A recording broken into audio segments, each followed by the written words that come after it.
Bukas na yung flight ko, Zoe. Hindi ka man lang ba makikipagkita sa akin? Kahit for one last time. Dito nga nabigla itong si Zoe na makatanggap siya ulit ng tawag mula sa kanyang ina. At sinabi nga dito ni Moira kay Zoe na mayroon na nga daw siyang bagong identity dahil piniki nga ni Moira itong kanyang passport. Dahil dito, nagtanong itong si Zoe kung kailan daw ang alis ni Moira dito sa Japan. At dito nga na sinabi ni Moira na kinabukasan nga raw. At nakiusap naman itong si Zoe na hindi ba daw si Moira makipagkita sa kanya kahit sa huling pagkakataon. At napaisip naman itong si Moira na gusto niya nga makita ang kanyang anak at gusto niyang isama ito sa pag-alis. Kaya ito na rin ang tamang pagkakataon. Nasundan siya dito ni Doc Lyndon Javier dahil sa narinigan ni Doc Lyndon na magkausap nga itong si Moira at itong si Zoe.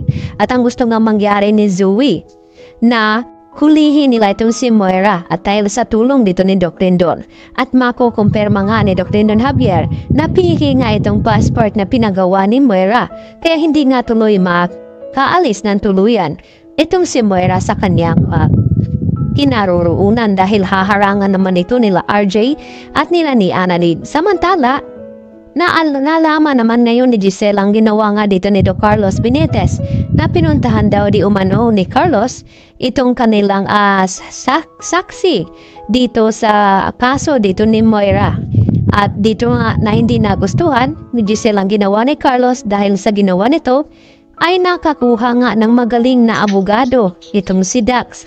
At yun ang ipinagtataka ni Giselle na kung papaano daw nakakuha ng magaling na abogado itong si Dax na ito na wala nga itong access na kayamanan o pera na makukuha. Kaya dito naman na sinabi ni Carlos na wala naman daw masama kung pupuntahan niya ito at kausapin.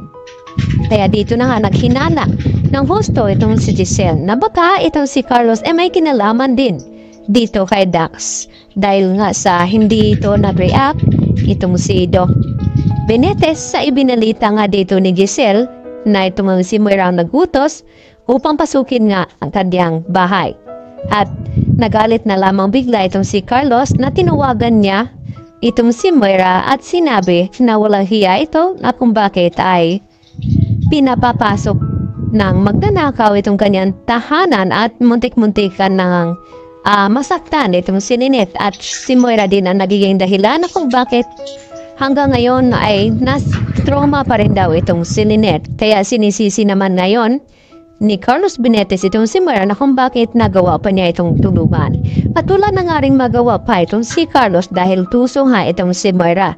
Yan naman ang sinasabi ni Moira dito nga kay Carlos. Kaya gagawin naman lahat ngayon ni Moira na makaalis upang matakasan nga itong si Lynette at ang mga pulis na humahabol sa kanya. Subalit bago nga umalis itong si Moira ay nagsabi pa siya dito kay Zoe na hindi daw niya bibigyan ng happy ever after na happiness itong si Lynette at RJ. Kaya gusto niya bumalik sa Pilipinas upang maghiganti at pagbayarin daw niya itong si Lynette. At sinabi naman ni Zoe dito kay Moira na sana raw ay kalimutan na lamang ni Moira itong kanyang paghihiganti at magbagong buhay na lamang. At dahil sa nakonsensya din itong si Zoe dahil sa ginawa ng kanyang ina, ay hindi rin ito tuluyan na makaalis itong si Moira dahil haharangin niya ito sa airport. At ito na nga si mismong si Zoe ang magsiwalat na piki nga itong passport at itong si Doc Lyndon kaya mapapatunayan nga nila ito. Nagawa-gawa ni Moira itong kanyang bagong identity. Iyan po ang ating pakatutukan sa tabangan mga kapuso. Dito lamang yan sa Abot Kamay na Pangarap.